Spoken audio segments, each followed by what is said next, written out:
Pak Roni, saya bingung nih. Monitor buat PS5 saya apa ya, Pak? Jangan panik, Pak. Saya punya solusinya.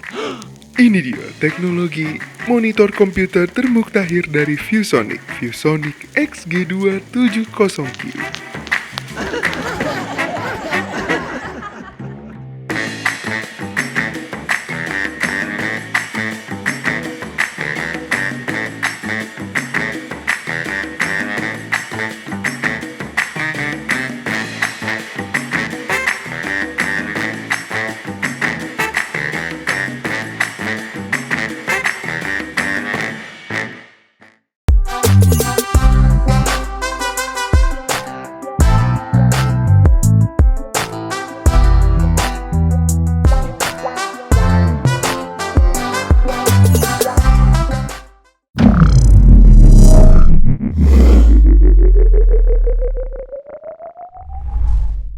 Halo semuanya, selamat datang lagi di The Lazy Monday, dan hari ini hari yang sangat gue tunggu-tunggu.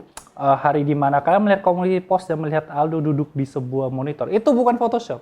Itu emang dia duduk di atas, bertapa meditasi di atas sebuah monitor ViewSonic Elite SG270Q yang akan gue gunakan dan akan gue review juga sekarang buat kalian. Tapi jangan minta gue untuk duduk di atasnya karena gue juga nggak berani ya. Mending gue anak baik-baik kayak di sini, oke? Jadi ViewSonic Elite XG270Q ini menarik karena dia itu mengambil sweet spot untuk 27 inci 2K dan dia itu 1.6 Hz, di mana di bawah dia itu ada yang 240 Hz dengan Full HD. Di atas dia ada yang speknya sama, cuman warnanya itu jauh lebih bagus. Jadi itu lebih ditujukan untuk gamer dan content creator, tapi bukan yang profesional banget, yang warna itu harus bagus banget. Jadi ini adalah SG270Q. Tapi saat itu kalau kalian mau yang curve, dia juga ada yang QC. Nah, di sini karena ViewSonic ya adalah orang yang sudah lama, produsen yang sudah lama main di ranah monitor, gue sama apresiasi cara dia ngebikin sebuah unboxing experience untuk monitor ini. Jadi berbeda dengan semua monitor yang akan merusak styrofoam kalian kalau dibuka, ini tuh bisa dibuka begini. Nah, jadi ketika dibuka, kalian mau narik, itu gampang banget. Tinggal kalian buka atasnya, kalian tarik, itu semuanya udah aman banget. Which is a good thing, dan ini gue rasa harus dicontoh untuk brand-brand monitor lain. Untuk barang-barang yang dapat selain monitor, itu kalian dapat DP to DP, terus ada 2 kabel power dan juga 1 USB downstream. Dan nanti gue akan jelasin lebih lanjut dan juga manual. Jadi, daripada kita menghabiskan terlalu banyak waktu di unboxing ini. Masukin dulu. Oke. Ya udahlah, nyangkut. Oke, kita ngebahas monitornya aja karena di sini udah gue colok ke laptop gue yang GTX 1060. Jadi kalian jangan merasa monitor saya dan juga laptop saya kenceng. Tidak. Nanti gue akan berpindah ke depan, tapi di sini gue akan bahas sedikit dulu dari sisi desainnya dan juga ergonomisnya. Jadi untuk motor ViewSonic ini dia itu berbagai arah, ya, berbagai mata angin. Jadi kalian tuh bisa kayak ini lurus, kalian bisa, ini gue takut jatuh, jadi gue turunin dulu. Kalian bisa puter untuk 90 derajat. Ini bisa jadi 90 derajat. Ini juga bisa ke kiri, itu aman. Terus kalian bisa swivel kiri kanan, jadi kalau kalian mau ngasih lihat teman kalian itu bisa juga. Dan juga bisa tilt atas bawah. Terus dia bisa height adjustment juga, ini bisa turun segini, dan bisa naik segini. Itu cukup jauh sih. Dan I guess that's it. Ini kayaknya ada yang ketarik kabelnya, jadinya mati, sorry. Selanjutnya untuk monitor sendiri, dia itu VESA 100x100. Kalau kalian beli VESA yang di e-commerce biasanya itu mungkin nggak masuk karena dia itu bentuknya butterfly, jadi bisa diputar 90 derajat. Itu pro tip dari gua. Dan tambahannya, kita bisa ngomongin dari sisi RGB-nya. Cuman di sini agak susah dikasih lihat karena di belakang gua, mungkin nanti ada di B-roll, dia itu ada hexagon RGB-nya. Mungkin gampangnya gua bisa masih lihat cuplikan dikit aja. Nah, di sini RGB-nya. Dan di sini bawah juga RGB-nya. Jadi ini semuanya bisa dikontrol dengan si motor sendiri. Nah, untuk gimmicknya sendiri dia punya headphone hook. Tadi kalian bisa lihat gue ngegantung headphone gue. Terus dia ada mouse anchor juga. Ini buat semacam mouse bungee. Dan dia ada di kiri kanan. Jadi dia cukup consider untuk orang kidal atau mungkin cukup terpakai untuk kalian yang pakai mouse dan keyboard. Kalau gue pribadi enggak, karena kalian bisa lihat setup gue itu full wireless. Jadi sayang sekali untuk gimmick ini nggak gue gunakan. By cable management juga ada satu cutout hexagon di sini, dan juga untuk stand-nya itu udah kuat banget, dan gue suka banget dari detail stand-nya, ada metal brush gitu di bagian bawah. Oke, gue majuin dikit lagi. Nah, sebelum ngebahas ke bagian depan ya, Di sini untuk connectivity-nya itu I/O-nya, dia punya DP 1.4, dua HDMI 2.0, 3.5 jack itu untuk audio out, dan dia itu dari speaker dari si monitor sendiri, dia udah punya dedicated speaker 2 kali 3 watt. Terus dia punya USB downstream itu biar bisa connect jadi USB hub ke laptop kalian, dan 3 USB 3.2 Type A di mana satu itu punya fast charging 5 volt 2,1 ampere, sisanya 0,1 ampere, dan satu lagi itu adalah power untuk DC in-nya. Oke.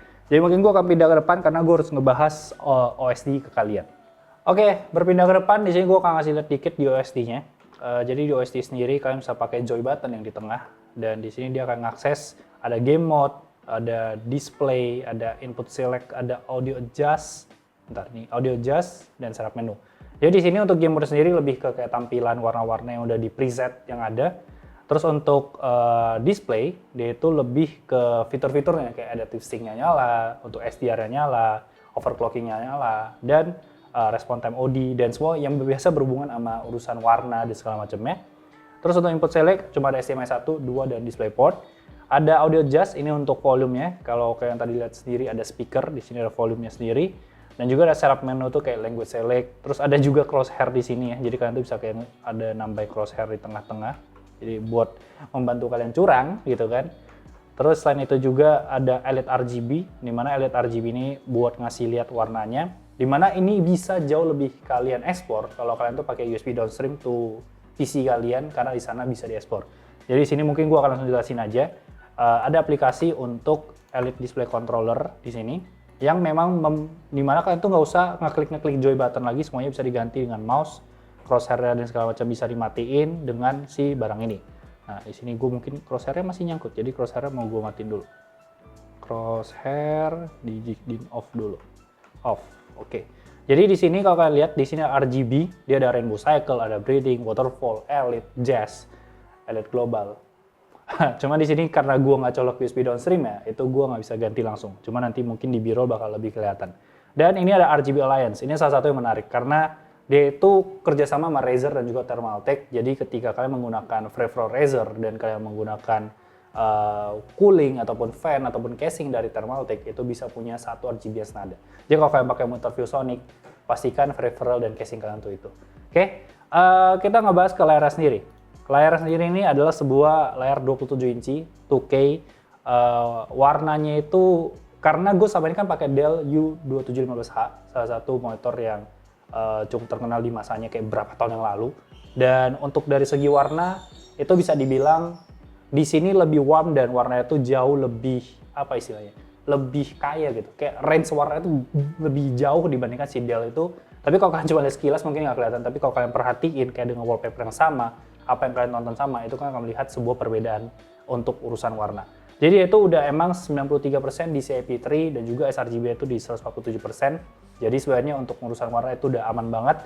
Kecuali kalian tuh benar-benar profesional banget yang perlu monitor-monitor yang benar-benar digaransikan kayak di CIP3-nya itu tinggi banget, dan itu kalau dites itu akan aman. Cuma karena kita nggak ada Spider 4, itu gue nggak bisa tes, gak ada data, jadi semua itu by penglihatan mata gue aja. Dan mungkin akan berbeda di kalian karena ini kamera dan juga nanti ada pewarnaan dan segala macam ya. Nah, mungkin paling gampang gue akan ngasih lihat dari Valorant sendiri. Di sini ada 165 Hz ya, karena gue juga dengan GTX 1060 dengan settingannya low di 2K itu udah dapet juga untuk 165-nya. Tapi mereka nggak bisa lihat seberapa smooth ya Pit ya, karena ini kan di di monitor juga. Cuman dari UFO test itu untuk ghosting dan stutteringnya nggak ada masalah sama sekali. Jadi sebenarnya ini monitor yang udah oke banget untuk performa dan juga warna. Nah jadi kalau kalian nggak bisa lihat, gue kasih lihat aja sedikit untuk kiri kanannya juga, yang gue nggak tahu apakah akan berguna untuk kalian. Oke, biar nggak lama-lama, harusnya itu aja. Ini yang tadi gue bilang, tadi yang Synapse, ini ada ViewSonic juga di sini. Nah, moving on, kita akan bahas dari sisi PS5. Maaf, gue kagok. Gue bukan anak PS5, jadi gue agak-agak nggak tahu cara nyalainnya gimana. Gue mainnya Nintendo kan. Di sini gue akan ganti dulu ke HDMI 1 harusnya. Oke, HDMI 1 apakah nyala? Apakah HDMI 2? Sepertinya HDMI 2. Oke, kenapa ada PS5 di sini? Karena hal menariknya adalah PS5 sendiri bisa bermain game-game yang 120 Hz dan beberapa game dong sih so far, kayak ada Devil May Cry, Borderlands, terus ada juga apa sih namanya, Devil May Cry, Borderlands, Call of Duty. Jadi nggak semua game bisa 120 Hz, cuma di sini gue akan tampilin ke kalian. Nah ini hal yang menarik juga karena kalian bisa lihat for best picture quality change resolution to 2560 on 440.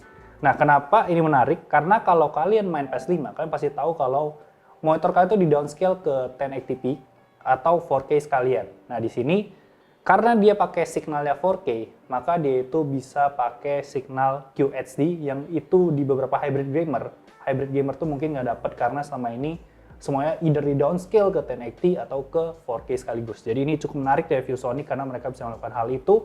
Jadi untuk para hybrid gamer ini adalah hal yang bisa dibilang membahagiakan. Oke. Agak ribet ya PS ya, nggak kayak Nintendo. Nah di sini gua akan kasih lihat kalau kita lagi main Devil May Cry. Nanti gue akan kasih lihat kalau dia itu bisa berjalan di 120 Hz. Kita ke setting. Ayo, PS5 katanya kenceng nih. Oke, so gue akan langsung ke... Nah, Devil May Cry itu salah satu yang bisa 120 Hz sampai Special Edition. Nih, kalau kalian ke graphics, dan kalian nyalain high frame rate mode-nya, dan kalian balik ke home screen, Sebentar, home screen tuh dari mana aksesnya ya? Dari sini, oke. Kalian ke home screen dan kalian ke settings, kalian ke screen. Nih, kalian bisa lihat ini masih 4K 60. Nah, ketika gue balikin nanti ketika masuk in game, dia akan berubah ke 1080 120. Oke, ada perubahan di sana. Nah, dia sudah 1080 120, which is kalian bisa menikmati konten 120 di motor ini kalau main game. Oke. Dikit aja sebenarnya untuk PS5 karena pertama dia 120 dan dia bisa tetap di QHD. Dan sedikit lagi sebelum gue masuk ke kesimpulan, satu hal selain warna tadi, di sini dia punya SDR, jadi di sini gue akan nyalain dulu SDR-nya, display settings dan kita nyalakan dulu SDR-nya, nih. Dan kalian akan bisa melihat hal yang menarik karena gue selalu nonton Batman 4K SDR kalau kita ngomongin SDR. Ya kalian bisa lihat di sini dari cap Batman-nya sih ini 720 sih, mungkin nanti akan ada di B-roll aja untuk yang lebih baik lah pakai 4K SDR yang John Wick biasanya. Tapi di sini dia SDR 400. Jadi selain warna oke, dia ada SDR 400. Oke. Jadi kesimpulannya, monitor ViewSonic SG270Q ini dihargai 8,7 juta. Kita ngomongin dari sisi sweet spot, dia itu udah ngambil sisi sweet spot dari 27 inch 2K 165 Hz karena untuk 4K 27 terlalu kecil, untuk ke Full HD 27 terlalu besar. Dan dari sisi performa, dari main game gue nggak ada masalah sama sekali, gue nggak ngerasa ada ghosting, gue main Valorant juga jadi top frag 2 kali ya. Jadi pelajarannya adalah beli monitor mahal biar jago main Valorant, bukan peripheral mahal. Dan juga untuk masa warna ini oke banget, walaupun gue udah nggak ngedit, tapi setidaknya untuk memanjakan mata gue, 93% di CP3 yang tidak gue tes karena gue nggak punya spider, itu udah oke banget. Dan kalau gue mau entertainment, gue tinggal nonton dengan SDR gue nyala. Dan walaupun bukan SDR yang SDR 10, yang SDR 1000, karena brightness dia mentok 400, tapi menurut gue itu udah sebuah bonus yang cukup banget. Untuk stand-nya gue suka juga karena dia udah kuat banget, tapi sayangnya nggak gue pakai karena gue itu pakai VESA. Dan ada beberapa gimmick di sini yang ya ujung-ujung nggak gue pakai juga karena gue pertama wireless dan juga sebelah monitor gue pasti ada monitor lagi. Oke? Tapi kalau untuk soul monitor buat kalian ini oke banget. Buat hybrid gamer ini juga oke banget karena kalau kalian mau beli PS5 nantinya, ini udah aman banget karena kalian bisa main di 2K dan 120 Hz. Oke? Main di Full HD 120 Hz atau 2K. I guess that's it yang bisa gue review dari monitor ViewSonic SG270Q ini.